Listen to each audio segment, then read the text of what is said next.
Para iniciar este tercer día, igual este tercer módulo continúa siendo consideraciones clínicas y terapéuticas sobre síndrome metabólico. Iniciamos una plática bastante interesante, la significancia clínica del monitoreo ambulatorio de la presión. Para esto es un placer presentarles al doctor Gustavo Solache Ortiz. Él es cardiólogo certificado, coordinador de gabinetes cardiológicos de la Clínica de Prevención del Riesgo Coronario y miembro del Grupo Mexicano de Hipertensión. Él actualmente es el jefe de servicio de cardiología del Hospital General de San Juan del Río de la Secretaría de Salud del Estado de Querétaro, para quien les pido un fuerte aplauso.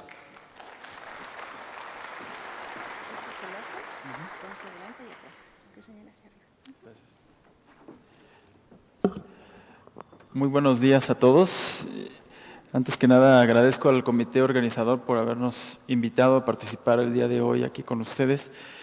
El tema que a mí me toca desarrollar, como ya les comentaron y lo ven ustedes aquí escrito, es el significado clínico del monitoreo ambulatorio de la presión arterial. Como ustedes saben, la presión arterial es un parámetro clínico muy importante que debemos de seguir en los pacientes.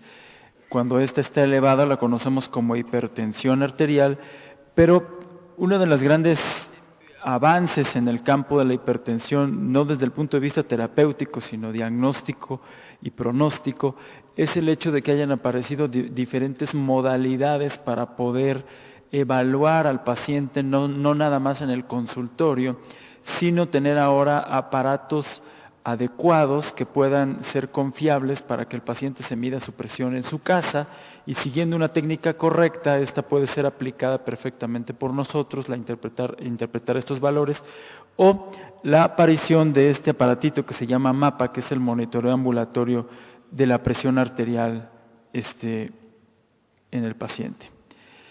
Lo primero que quiero recordar es que en el manejo clínico de la hipertensión arterial o del sujeto con hipertensión arterial tenemos que cumplir ciertas metas terapéuticas.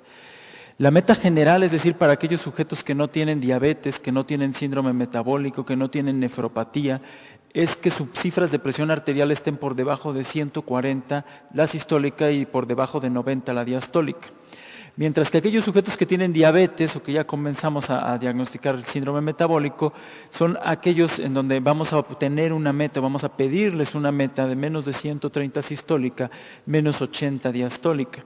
Y cuando existe ya proteinuria o insuficiencia renal, nuestra meta es más exigente y vamos a pedirles menos de 125 sistólica y menos de 75 diastólica. En base a esto, entonces, hemos tenido naturalmente con la evolución de la medicina diferentes problemas para poder medir la presión arterial, como les comentaba hace rato.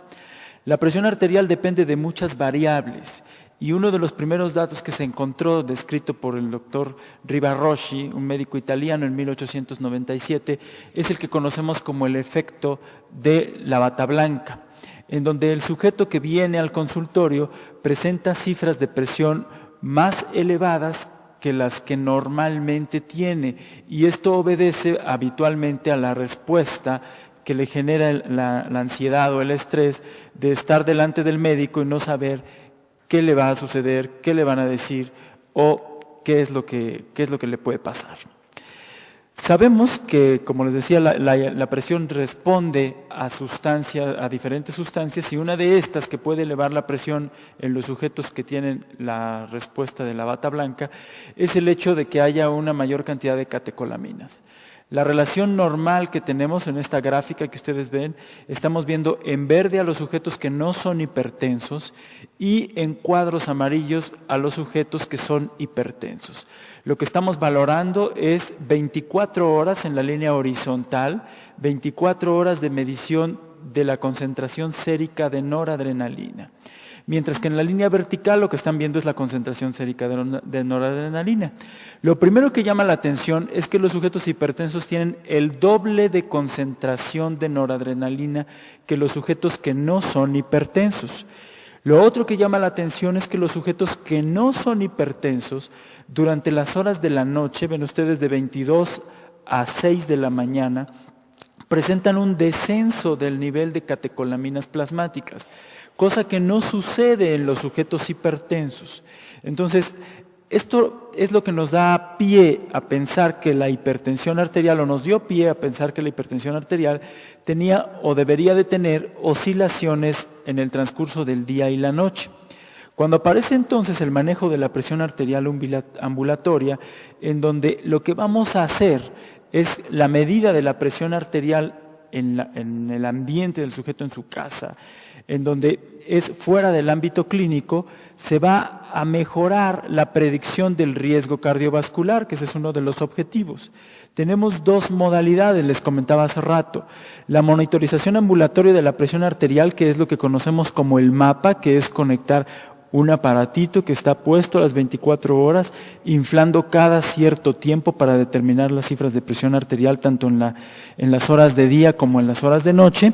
Y la otra es la automedición domiciliaria de la presión arterial, que se conoce como AMPA, en donde lo que le vamos a pedir al sujeto es que con su monitor de presión, su baumanómetro, de brazo, recuerden siempre, va a realizar ciertas mediciones en su casa, preferentemente hay diferentes modalidades en donde son de día y durante la noche, para que nosotros podamos evaluarlo. Esto me va a dar información adicional a la que obtengo en el consultorio para poder evaluar el riesgo cardiovascular del hipertenso, y además sabemos que la presión ambulatoria es una potente variable predictora independiente de eventos cardiovasculares, incluso tras ajustar la presión arterial clínica. Esto es lo que vamos a obtener. Vean ustedes, esta es una gráfica interesante, un artículo publicado en el 2003, en donde es el resumen o el promedio de varios mapas que se realizaron en prácticamente 1,600 sujetos analizados en este estudio. Por un lado, en las verticales tenemos los niveles de presión arterial durante todo el día y la noche. Tenemos las horas, ¿sí? Aquí comienzan las horas de la noche, y lo que tenemos son en azul los pacientes que tuvieron un desenlace cardiovascular, y en naranja los sujetos que no tuvieron desenlaces cardiovasculares durante el estudio. Vean ustedes que con respecto a la presión diastólica prácticamente van de la mano los sujetos que tuvieron desenlaces cardiovasculares contra los que no tuvieron desenlaces cardiovasculares. La diferencia está en la presión sistólica. Los sujetos que tuvieron un evento cardiovascular, llámese infarto, angina de pecho o enfermedad vascular cerebral, tuvieron más alta su presión sistólica tanto de día como de noche con respecto a los sujetos que no tuvieron eventos cardiovasculares.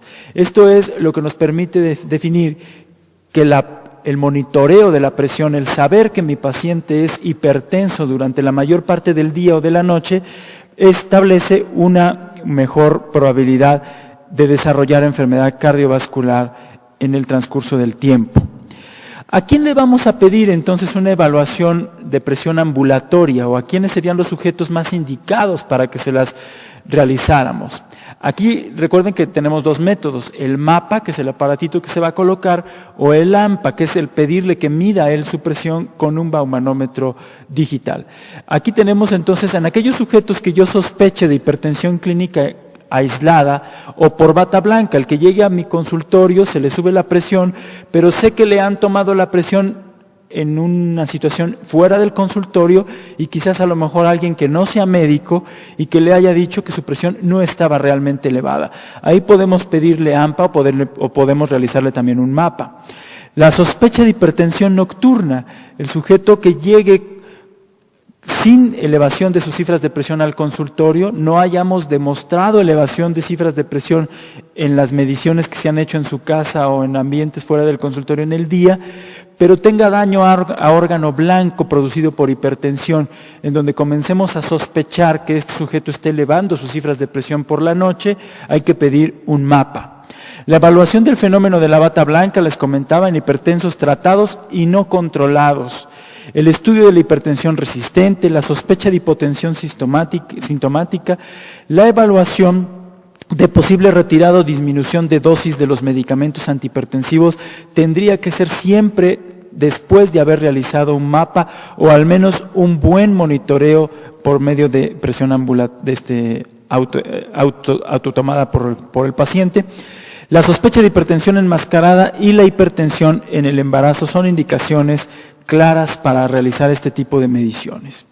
Las indicaciones específicas en la evaluación ambulatoria del paciente diabético y con síndrome metabólico sería que en aquellos sujetos diabéticos de larga evolución que están normotensos, con presiones arteriales entre 130 y 139 sistólicas y 80-89 diastólicas, en la consulta deberíamos de realizarles un mapa o un AMPA, puesto que estos en su casa pueden tener elevaciones más altas y ustedes saben que ya estarían fuera de meta.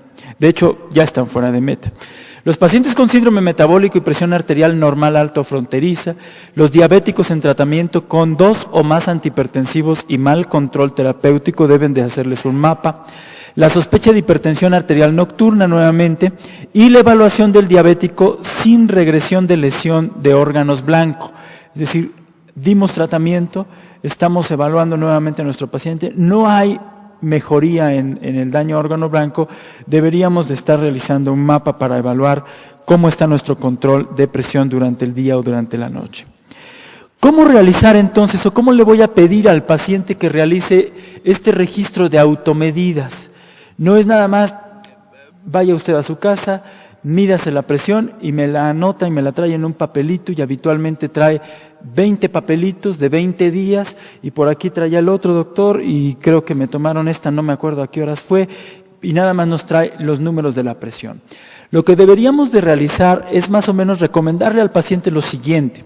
Debe usted tener reposo previo, 5 minutos antes de tomarse la presión y al menos no haber realizado ejercicio, no haber comido, ni ingerido café o fumado en los últimos 30 minutos. Debe de hacerse la determinación de su presión sentado. Su brazo debe de estar apoyado en una mesa y habitualmente debe de estar recomendado que sea a la altura del corazón. Obtener las lecturas antes de la toma del medicamento para la presión que le estamos dando, si es que le estamos dando medicamento. Es decir, si le estamos dando un medicamento que se tome en la mañana y en la noche, las lecturas debe de realizarlas el paciente antes de tomar el medicamento, tanto de la mañana como de la noche.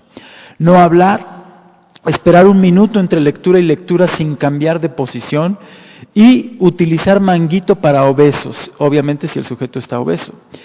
El registro inmediato de las lecturas en una hoja de papel o en la memoria del equipo y lo que debemos de recomendarles es un protocolo en donde se realizan 4 días de lectura. Bueno, aquí tengo varios protocolos, pero les voy a recomendar el que ustedes quieran realizar. Obviamente el que realizo yo es el de 4 días, 5 días de lectura.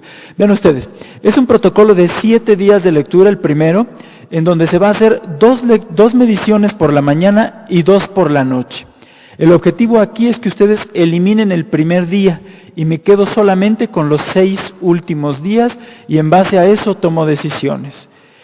El protocolo de 5 días es 3 lecturas en la mañana, que es el que yo utilizo, 3 lecturas por la noche y elimino el primer día completo. Me quedo solamente con los últimos 4 días y calculamos la media de las presiones.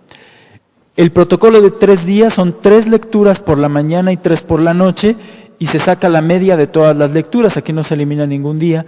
Y el protocolo de seguimiento en donde le vamos a recomendar que realice automedidas rutinarias, en donde ahí sí vamos a individualizar a nuestro paciente de acuerdo a cómo hemos logrado el control con él, le vamos a pedir ciertas medidas durante el tiempo que regrese a consulta con nosotros.